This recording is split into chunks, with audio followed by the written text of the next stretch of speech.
10 రాష్ట్రాన్ని పాలించిన బీఆర్ఎస్ నేతలు లక్షల కోట్లు వెనకేసుకున్నారే తప్ప రాష్ట్రానికి చేసిందేమీ లేదన్నారు మంత్రి కోమటిరెడ్డి వెంకటరెడ్డి. నల్గొండలోని క్లాక్ టవర్ సెంటర్లో క్రిస్మస్ వేడుకల్లో పాల్గొన్నారు. తాము వచ్చిన 2 ఏళ్లకే ఆర్థిక వ్యవస్థను గాడిలో పెట్టామని చెప్పారు. 4 కోట్ల మంది ప్రజలకు సంక్షేమ పథకాలు అందిస్తూ రాష్ట్రాన్ని అభివృద్ధి వైపు పరుగులు పెట్టిస్తున్నామని చెప్పారు. యేసు సందేశాన్ని ప్రతి ఒక్కరూ పాటించాలన్నారు కోమటిరెడ్డి వెంకటరెడ్డి. క్రైస్తవ మతం అంటేనే సేవకు మారుపేరన్నారు. తెలంగాణలోనే అతి పురాతనమైన ఎంతో పవిత్రమైన క్లాక్ టవర్ సెంటర్లో వెలిసిన సెంటనరీ చర్చిలో ఈరోజు యేసు ప్రభు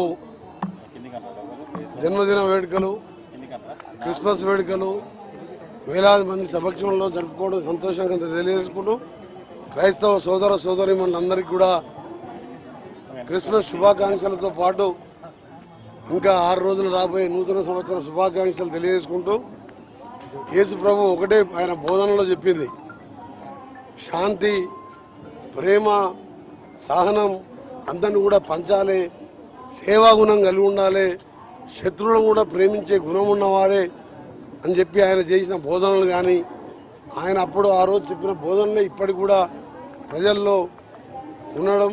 ముఖ్యంగా క్రైస్తవ మతం అంటే సేవకు మారుపేరు.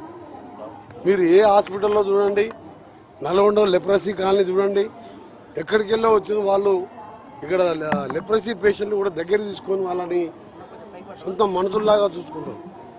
అందుకనే క్రైస్తవులందరూ కూడా ఈరోజు దేశంలో ప్రపంచవ్యాప్తంగా కోట్లాది మంది ఈరోజు క్రిస్మస్ పండుగ జరుపుకుంటున్న సందర్భంగా మీ అందరూ కూడా యేసు ప్రభు ఆశీర్వాదంతో మీరు మీ కుటుంబ సభ్యులు తెలంగాణ రాష్ట్రం బాగుండాలని. మా అదృష్టం ఏంటంటే తెలంగాణ ప్రకటన వచ్చింది కూడా డిసెంబర్ 9 రోజే. మరొక అదృష్టం ఏంటంటే 2 సార్లు ప్రధానమంత్రి పదవి వచ్చితే నాకు అవసరం లేదని చెప్పి ఒక ఆర్థిక నిపుణుడు మన్మోహన్ సింగ్ని ప్రధానమంత్రి చేసి ప్రధానమంత్రి పదవి వదిలిపెట్టుకున్న సోనియా గాంధీ పుట్టినరోజు కూడా డిసెంబర్ 9 రోజుగా కావడం మేము ఎప్పుడు కూడా మర్చిపోలేని రోజు అది. ఎందుకంటే ఆ రోజు తెలంగాణ ఇస్తానని చెప్పి ఆమె పుట్టినరోజు ప్రకటించడం, చెప్పిన మాట కట్టుబడి ఆంధ్రాలో కాంగ్రెస్ పార్టీ పోయిన తెలంగాణ రావడం.